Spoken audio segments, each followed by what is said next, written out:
जय हिंद। आप सभी का एक बार फिर से स्वागत है हमारे YouTube चैनल 11/12 पर। आज हम समझने वाले हैं 12th क्लास अकाउंटेंसी का सेकेंड चैप्टर, जिसका नाम है साझेदारी फर्मों का लेखांकन, आधारभूत अवधारणाएं, यानी कि accounting for partnership firm fundamentals. अब इस चैप्टर जो है, ये जो चैप्टर है, आप लोगों को हम शुरू में ही बता देते हैं कि ये चैप्टर बहुत ज़्यादा इम्पोर्टेंट है आपके 12th क्लास के लिए। रीज़न ये है कि इस चैप्टर में आपको बहुत सारे जो इसके जो पॉइंट्स हैं उन पर एक डिटेल चैप्टर बनाया हुआ है। इसका मतलब ये हुआ कि इस टॉपिक से, पार्टनरशिप से, आपका जो है बहुत सारा क्वेश्चन आने वाला है एग्ज़ाम में और बहुत ज़्यादा नंबर भी आता है। तो इसको ध्यान से पढ़िएगा और इसको मतलब कि नज़रअंदाज करने की कोशिश भी मत करिएगा। यहाँ पर हम स्टार्ट कर रहे हैं साझेदारी फर्मों का लेखांकन और आधारभूत अवधारणाएं। यहाँ पे मैं हाईलाइट कर देता हूँ, इसको देखिए। अब यहाँ से हम जो शुरू कर रहे हैं, यहाँ पर हम सबसे पहले समझते हैं कि साझेदारी का अर्थ क्या होता है, यानी कि मीनिंग ऑफ पार्टनरशिप। तो यहाँ पे देखिए, साझेदारी का अर्थ लिखा हुआ है कि जब दो या दो से अधिक व्यक्ति मिलकर किसी व्यापार को चलाने, उसके लाभालाभ को आपस में बांटने और अपनी सेवाएं पूंजी लगाने के लिए सहमत होते हैं, तो ऐसी संस्था को क्या कहते हैं, साझेदारी कहा जाता है। अब यहाँ पे थोड़ा आप लोग डिटेल में समझ लीजिए कि देखिए, कम से कम 2 व्यक्ति होनी चाहिए, ज़्यादा से ज़्यादा 50 यहाँ पे बताया गया है, वो आप लोगों को आगे पता चलेगा। कम से कम 2 व्यक्ति अगर मिलकर किसी भी पार्टनरशिप में किसी भी बिज़नेस को स्टार्ट करते हैं, जिनका उद्देश्य ये होता है बिज़नेस को स्टार्ट करने का कि प्रॉफिट कमाएँ और प्रॉफिट को आपस में बाँटें। पे देखिए कि भारतीय साझेदारी अधिनियम 1932 की धारा 4 के अनुसार बताया गया है, साझेदारी उन व्यक्तियों के बीच का संबंध है जिन्होंने ऐसे कारोबार से लाभ बांटने का अनुबंध किया हो, यानी कि समझौता किया हो, जिसे वे सब या फिर उनमें से कोई एक या अधिक व्यक्ति भी सब मिलकर एक की ओर से चलाता है। मतलब कि यहाँ देखिए कि साझेदारी उन व्यक्तियों के बीच का संबंध है जिन्होंने किसी ऐसे कारोबार से लाभ बांटने का अनुबंध किया है। मतलब कि ऐसा बिजनेस जिसको वे सब मिलकर भी चला सकते हैं या फिर उनमें से कोई एक चलाता है। जो कि अब 5 पार्टनर है, तो पांचों पार्टनर ने डिसाइड करा कि इस इंसान को बिज़नेस चलाना पड़ेगा, तो ये भी एग्री करेगा अगर, तो ये जो है ये चलाएगा बिजनेस सबकी ओर से, क्योंकि पांचों जो है सहमत है, इसी वजह से ये चलाएगा। तो ये होगी आपका साझेदारी अधिनियम की धारा 4 के अनुसार ये परिभाषा दिया गया है। आप लोग चाहे तो रट के याद कर सकते हैं, बाकी उतना इम्पोर्टेंट रट के मैं याद करने के लिए आपको बोलूँगा नहीं, क्योंकि वो काफ़ी सिंपल सा ही है। साझेदारी उन व्यक्तियों के बीच का संबंध है जिन्होंने किसी ऐसे कारोबार से लाभ बांटने का अनुबंध या समझौता किया है, जिसे वे सब अथवा उनमें से कोई एक सबकी ओर से चलाता है। बस इतना ही आपको याद रखना है। अब ये जो परिभाषा दिया गया है भारतीय साझेदारी अधिनियम 1932 की धारा 4 के अनुसार, इस परिभाषा में जो है पार्टनरशिप के कुछ शर्तें आती है। उन शर्तों को समझते हैं। सबसे यहाँ पे देखिए 3 शर्तें दिए गए हैं, जिनमें से आप देख सकते हैं कि सभी साझेदारों के बीच अनुबंध होना आवश्यक होता है, ज़रूरी है। अनुबंध यानी कि समझौता होना ज़रूरी है। तो समझौता आप लोग समझ जाइए कितना इम्पोर्टेंट है। पार्टनरशिप में समझौता होना ही चाहिए। अब दूसरा यह है कि समझौता या ठहराव जो है लाभ बांटने के उद्देश्य से होना चाहिए, यानी कि जो पार्टनर्स ने समझौता करा है या फिर जो 5, 2 या फिर जितने भी पार्टनर हैं वो इकट्ठा हुए हैं, तो उनका उद्देश्य प्रॉफिट को आपस में बांटने का होना चाहिए। प्रॉफिट सबसे पहले बिजनेस करके कमाओ और उसको आपस में बांटो। अगर ये उद्देश्य है तो ही पार्टनरशिप फर्म कहलाएगा, नहीं तो वो क्या है, ऐसे आलतू फालतू का 4-5 लोग इकट्ठा हो गए, अब कोई काम नहीं कर रहे हैं, बिजनेस नहीं कर रहे हैं, कुछ भी नहीं कर रहे हैं, वो उसका कोई मान्य रह नहीं जाता है। अब अगला देख सकते हैं कि व्यवसाय का संचालन वे सब मिलकर या उनमें से कोई एक या अधिक व्यक्ति कर सकते हैं। यानी कि व्यवसाय को चलाने की बात करें अगर, तो वे सब मिलकर भी कर सकते हैं, उनमें से कोई एक व्यक्ति भी कर सकता है, लेकिन उसमें सभी पार्टनर्स का सहमति होना चाहिए, जो कि इस परिभाषा में बताया है। अब आप लोग, मुझे लगता है कि बेहतर तरीके से समझ गए होंगे इस टॉपिक को।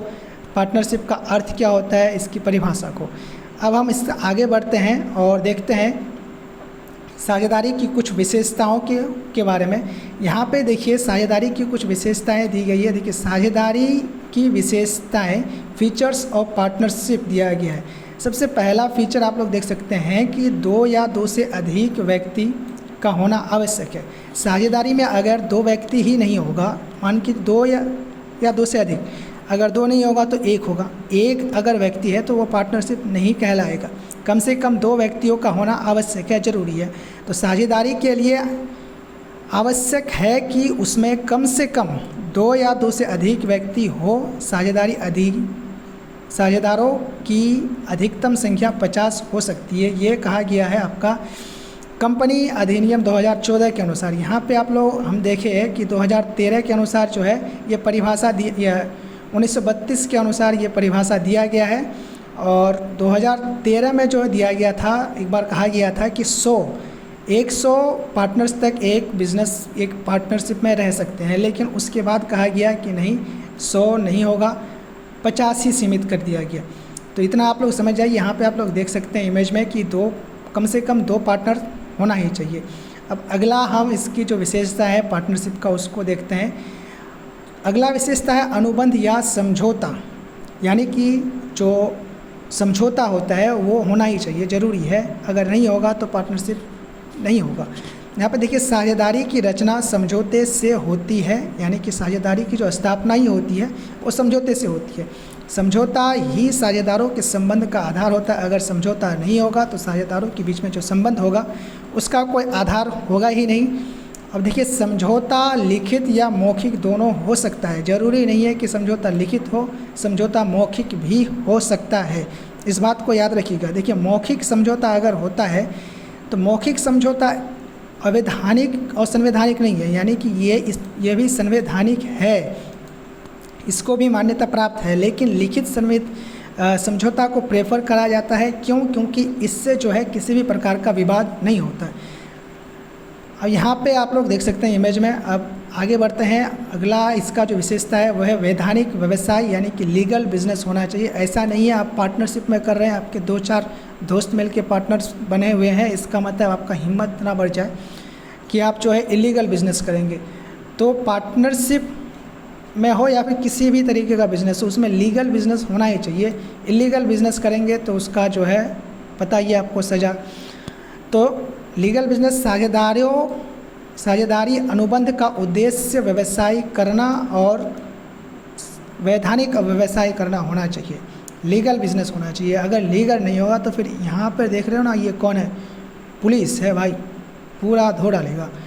अगला देखते हैं हम, इसकी विशेषताएं क्या है कि लाभ कमाना और विभाजन करना। पार्टनरशिप का जो सबसे मेन पॉइंट है वो यही है। आप सोचो 5 या फिर 2 पार्टनर अगर मिल रहे हैं, उनका उद्देश्य ही कुछ और करना होगा तो मिलेंगे ही क्यों?